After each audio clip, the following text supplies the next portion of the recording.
औपनिवेशिक काल के दौरान लिखे गए भारत के इतिहास का प्रारंभ सिंधु घाटी सभ्यता से होता है। ये झूठ फैलाया गया कि जब इस सभ्यता का अंत हुआ तब आर्यों ने भारत पर आक्रमण किया और उन्होंने वेदों की रचना की। आधुनिक इतिहासकारों और पुरातत्वविदों का प्रतिपादन है कि हमारे पास 500 ईसा पूर्व से पहले का कोई भी सही कालानुक्रमिक इतिहास नहीं है। लेकिन वास्तव में पुरातात्विक, पुरातन खगोलीय और साहित्यिक साक्ष्यों पर आधारित उन्नत शोध से पता चलता है कि होलोसीन से लेकर भारत का निरंतर कालानुक्रमिक इतिहास है। हम भारतीय गर्व से इसको इतिहास कहते हैं। इतिहास शब्द इति ह और आस के रूप में विभाजित होता है, जिसका अर्थ होता है कि ऐसा वस्तुतः हुआ था। वैदिक, उत्तर वैदिक ग्रंथ इतिहास और पुराण इतिहास को दर्ज करते हैं। आज इतिहास की परिभाषा वो है जो भारत में औपनिवेशिक इतिहासकारों द्वारा प्रस्तुत की गई थी, जिन्होंने बिना किसी सबूत के हमारी प्राचीनता पर संदेह किया। उससे बहुत पहले हमारे ऋषियों ने कालानुक्रमिक इतिहास और वंशावलियों को दर्ज किया ताकि भविष्य की पीढ़ियों को इसे सीखने से लाभ मिल सके। आइए हम वैज्ञानिक रूप से हमारे कालानुक्रमिक इतिहास की प्राचीनता का अन्वेषण करते हैं। ये कहना बहुत मुश्किल है कि भारतीय प्रायद्वीप में मानव जाति किस समय बसी थी, लेकिन इंडोनेशिया के सुमात्रा में स्थित टोबा ज्वालामुखी के विनाशकारी विस्फोट ने 75,000 साल पहले भारतीय भूभाग से मनुष्यों, वनस्पतियों और सभी जीवों का विनाश कर दिया था। टोबा के विनाशकारी विस्फोट ने पूरे भारत में लगभग 15 सेंटीमीटर मोटी राख की परत जमा कर दी थी। कुर्नूल जिले के ज्वालापुरम के पुरातात्विक स्थल में टोबा विस्फोट की घटना से पहले और बाद में मानव निवास का प्रमाण मिलता है। संभवतः कश्मीर और हिंदू कुश पर्वत की पहाड़ियों में रहने वाले कुछ ही लोग बच पाए होंगे। धीरे धीरे उत्तर पश्चिमी और उत्तर भारत उन बचे हुए लोगों के आवास स्थल बन गए। इस प्रकार सप्त सिंधु क्षेत्र और सरस्वती नदी वैदिक सभ्यता की जन्मस्थली बन गई। पुरातात्विक विभाग ने पूर्वी उत्तर प्रदेश के लहुरा देव झील के तट पर प्रारंभिक कृषि का समय 13,000 ईसा पूर्व से 7,300 ईसा पूर्व तक कार्बन डेटिंग द्वारा निर्धारित किया है। खंबात की खाड़ी का ये प्राचीन शहर वास्तव में द्वारवती शहर था, जिसे 11,100 ईसा पूर्व के आसपास विश्वकर्मा द्वारा बनाया गया था, और ये शहर 9,400 से 9,300 ईसा पूर्व के आसपास समुद्र में समा गया। 10,200 ईसा पूर्व से 9,400 ईसा पूर्व तक मेल्ट वाटर पल्स 1B का समय था। इस द्वारवती शहर से प्राप्त एक प्राचीन लकड़ी के टुकड़े का समय 7,500 ईसा पूर्व निर्धारित किया गया है। तमिलनाडु में प्राचीन पूमपुहर शहर की जलमग्न संरचना 9,500 ईसा पूर्व के आसपास की है। हिसार में भिराना के पुरातात्विक स्थल को भी 7,570 ईसा पूर्व का माना गया है। पाकिस्तान के बोलन दर्रे के पास मेहरगढ़ के कृषि स्थल 7,000 ईसा पूर्व के हैं। हरियाणा के प्रसिद्ध राखी गढ़ी के कुछ अवशेष 6,500 ईसा पूर्व के हैं। पुरातत्व खगोलीय साक्ष्यों के आधार पर 14,500 ईसा पूर्व में ब्रह्मा का समय निर्धारित किया जा सकता है, क्योंकि 14,500 ईसा पूर्व के आसपास दक्षिणायन धनिष्ठा नक्षत्र में था। 1,000 साल बाद ऋषि विश्वामित्र ने 13,500 ईसा पूर्व के आसपास श्रवण नक्षत्र में दक्षिणायन को देखा था, जैसा कि महाभारत में वर्णित है। इस घटना को विषुव का अयन चलन या प्रीसेशन कहा जाता है। लगभग 26,000 वर्षों के चक्र में पृथ्वी के अक्ष के घूर्णन के अभिविन्यास में क्रमिक बदलाव को विषुव का अयन चलन कहा जाता है, क्योंकि विषुव के साथ सूर्य की वार्षिक गति के विपरीत निर्धारित सितारों के सापेक्ष ग्रहण के साथ साथ विषुव पश्चिम की ओर बढ़ता है। इस प्रकार विषुव या संक्रांति 960 वर्षों में पश्चिम की ओर एक नक्षत्र अर्थात 13.2 डिग्री को पार कर जाती है। वैदिक साहित्य में कई संदर्भ मृगशिरा से रोहिणी नक्षत्र में उत्तरायण के अयन चलन का संकेत देते हैं। प्रजापति दक्ष और उनकी 27 बेटियों की वैदिक कथा स्पष्ट रूप से 28 नक्षत्रों की मृगशिरा आदि सूची को इंगित करती है, जो 11,200 ईसा पूर्व के आसपास वैवस्वत मनवंतर की शुरुआत के साथ मेल खाती है। उत्तरायण मृगशिरा नक्षत्र में 11,200 से 10,200 ईसा पूर्व के आसपास था और रोहिणी नक्षत्र में 10,200 से 9,200 ईसा पूर्व के आसपास था। उत्तरायण 9,200 से 8,200 ईसा पूर्व के आसपास कृतिका नक्षत्र में था। अथर्ववेद के नक्षत्र सूत्र को 9,200 से 9,000 ईसा पूर्व के आसपास पुनः संकलित किया गया था और नक्षत्रों की सूची को कृतिका नक्षत्र से पुनः प्रारंभ किया गया। उत्तरायण जब कृतिका नक्षत्र में था तब अधिकांश संहिता, ब्राह्मण और आरण्यकों को उनके अंतिम रूप में संकलित किया गया। नक्षत्रों की सूची अश्विनी नक्षत्र से ही पुनः आरंभ होती है। जब उत्तरायण 7,200 ईसा पूर्व के आसपास अश्विनी नक्षत्र में स्थानांतरित हो गया था। तैत्तिरीय ब्राह्मण इंगित करता है कि 12,000 से 11,300 ईसा पूर्व के आसपास देवता और असुरों के बीच एक बड़ा संघर्ष हुआ, जब अभिजीत यानी वेगा एक ध्रुव तारा था। शिशुमार तारा मंडल का कश्यप तारा, जो कि ग्रामा ड्रैकोनिस है, 11,000 ईसा पूर्व के शुरू में उत्तर ध्रुव पर था। ये 8,800 से 8,700 ईसा पूर्व के आसपास भी उत्तर ध्रुव पर था। शिशुमार तारा मंडल का सिर इस दौरान उत्तर ध्रुव पर था। तमिल संगम साहित्य हमें सूचित करता है कि ऋषि अगस्त्य ने 11,250 ईसा पूर्व के आसपास पहला संगम बुलाया था।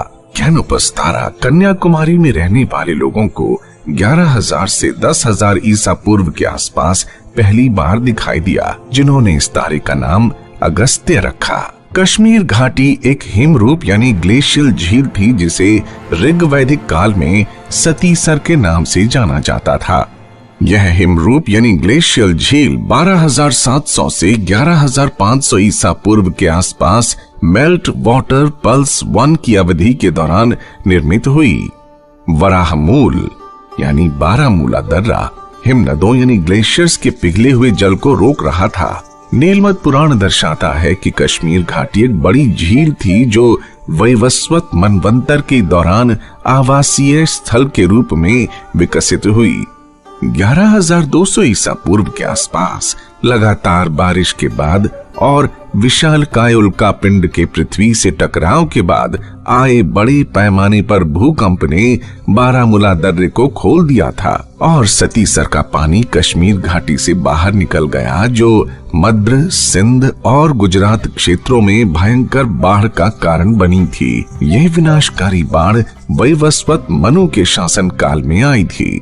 वैदिक सरस्वती नदी की उत्पत्ति बद्रीनाथ के पास प्लक्ष प्रश्रवण में हुई थी और ये पृथुदक अर्थात पेहोवा तक बहती थी।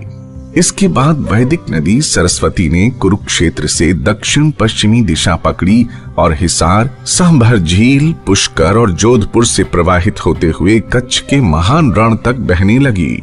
11,200 ईसा पूर्व में बड़े पैमाने पर भूकंप के कारण सरस्वती ने अपना मार्ग बदल लिया और कुरुक्षेत्र, सिरसा से कालीबंगा और अनूपगढ़ तक पश्चिम की ओर बहना शुरू कर दिया।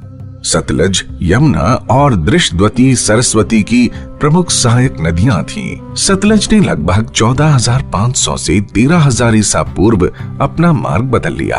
भारतीय प्रौद्योगिकी संस्थान IIT कानपुर ने OSL पद्धति के आधार पर 13,000 ईसा पूर्व में सतलज नदी के पुरातात्विक मार्ग को दिनांकित किया। यमुना और दृष्टवती सरस्वती नदी की सहायक नदी बनी रहीं।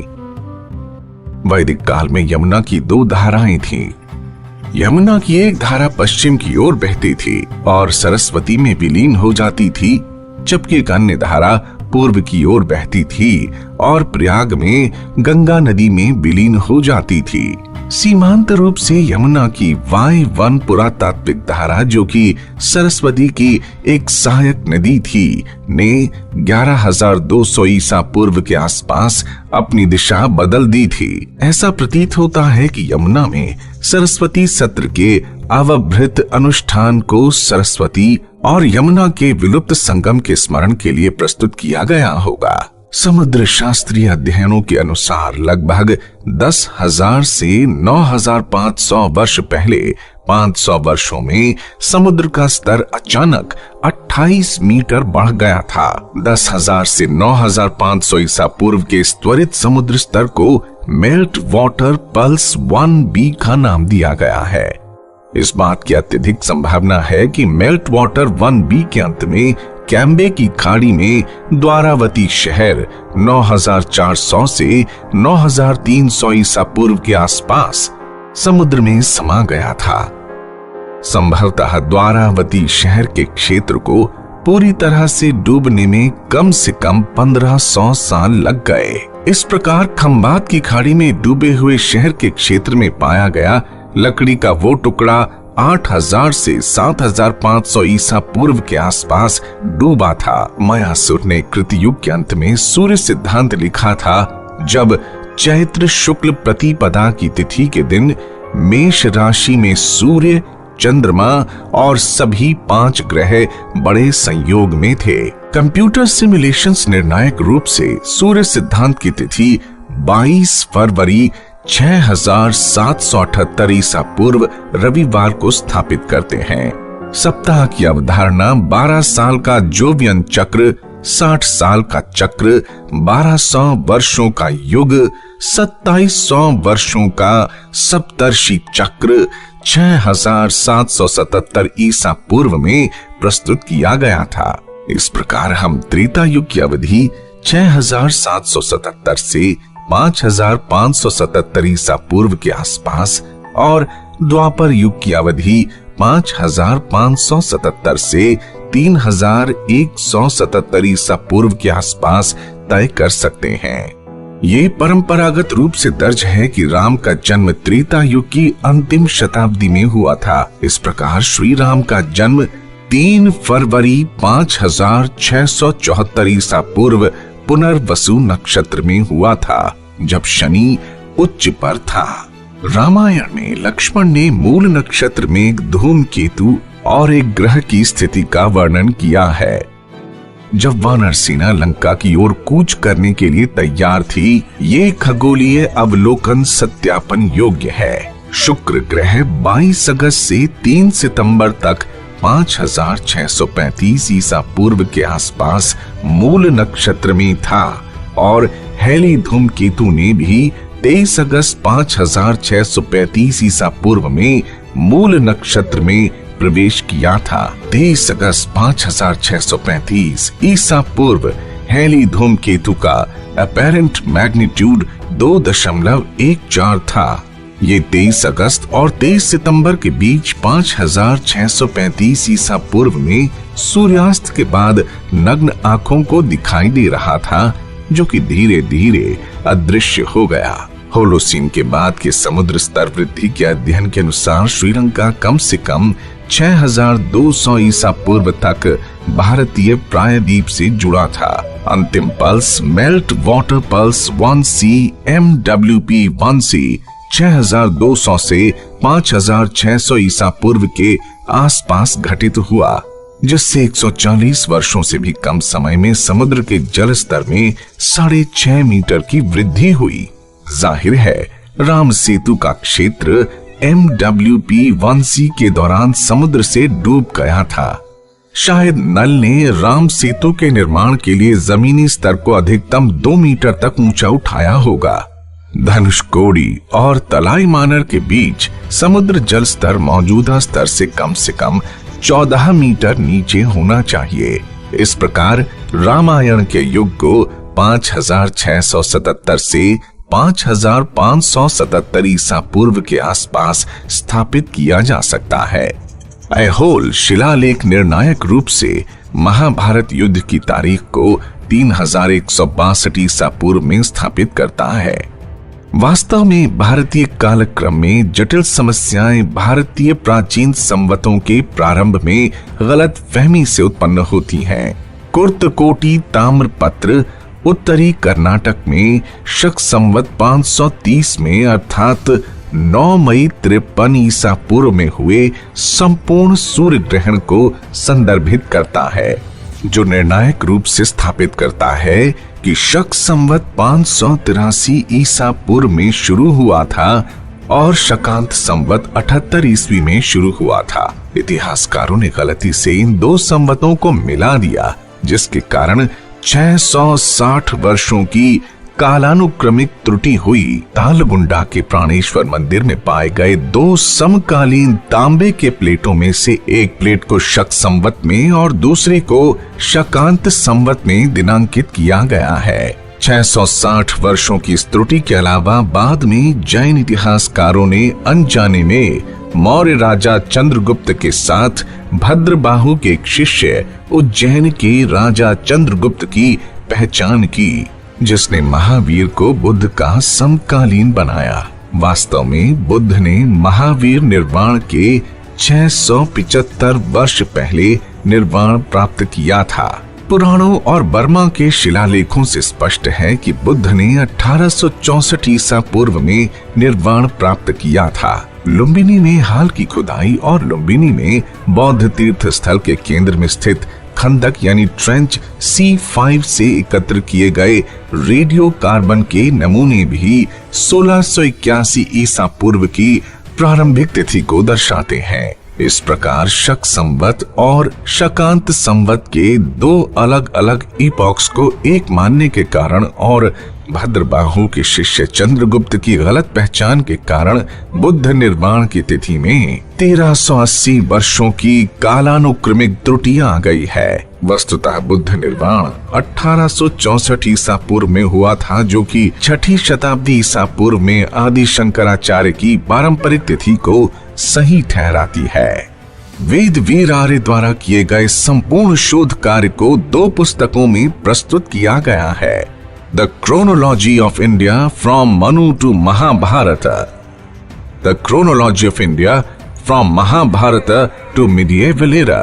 चूंकि बुद्ध निर्वाण की तिथि में परिवर्तन पूरे विश्व काल क्रम को प्रभावित करता है, इसलिए The Origin of the Christian Era, Fact or Fiction नामक तीसरी पुस्तक में पश्चिमी काल क्रम के मानकों पर चर्चा की गई है। वास्तव में यूरोपीय ईसाई विद्वानों ने स्वतंत्र रूप से बिना कोई प्रमाण प्रस्तुत किए 1 ईस्वी को ईसा मसीह के जन्म वर्ष के रूप में मान लिया। इसलिए इस पुस्तक में प्रमाणित किया गया है कि ईसाई संवत विश्व काल क्रम के मानक के रूप में स्थापित करने योग्य नहीं है। पश्चिमी काल क्रम को ऑगस्टस के समय तक ईसाई संवत के इपॉक का उल्लेख किए बिना ठीक करने की वास्तविक आवश्यकता है। बेबीलोन में प्राप्त वीनस टैबलेट स्वतंत्र रूप से खगोलीय साक्ष्य प्रस्तुत करता है, लेकिन दुर्भाग्य से विश्व इतिहासकार वीनस टैबलेट की सटीक तारीख को निर्धारित करने में पूर्ण रूप से विफल रहे। वर्तमान शोध कार्य औपचारिक रूप से दावा करता है कि वीनस टैबलेट की डेटिंग की पहेली को सफलतापूर्वक हल कर लिया गया है, जो कि पिछले 150 वर्षों से अनसुलझी थी। इस प्रकार 3 पुस्तकों में प्रस्तुत शोध कार्य न केवल भारत की कालानुक्रमिक समस्याओं का बल्कि विश्व काल क्रम का भी संपूर्ण समाधान प्रदान करता है। वास्तव में प्राचीन भारतीय साहित्य के पुरातन खगोलीय डेटा और खंबात की खाड़ी में द्वारावती के समुद्री पुरातात्विक स्थल निर्णायक रूप से ये इंगित करते हैं कि भारत में ऋषि ब्रह्मा और उनके पुत्र स्वयंभुव मनु के समय से पिछले 16,500 वर्षों से एक सतत कालानुक्रमिक इतिहास है। प्राचीन भारतीय ऐतिहासिक परंपरा ने श्रम साध्य रूप से वंशावली कालक्रम को संरक्षित किया। लेकिन भारतीय कैलेंडर में समय समय पर बदलाव के कारण ऐतिहासिक कालक्रम कहीं भटक गया था। यह शोध वैज्ञानिक रूप से भारत के कालक्रम को मायासुर के सूर्य सिद्धांत और कृत युगांत के काल को 6778 ईसा पूर्व में शीट एंकर के रूप में फिर से स्थापित करता है। आश्चर्यजनक रूप से हमारी मातृभूमि एकमात्र सबसे प्राचीन निरंतर सभ्यता है जिसकी उत्पत्ति 14,500 ईसा पूर्व में हुई थी। आइए हम अपने गौरवशाली अतीत को पुनः जाने और पहचाने, क्योंकि एक राष्ट्र जो अपने इतिहास से विमुख हो जाता है वो इतिहास नहीं बना सकता।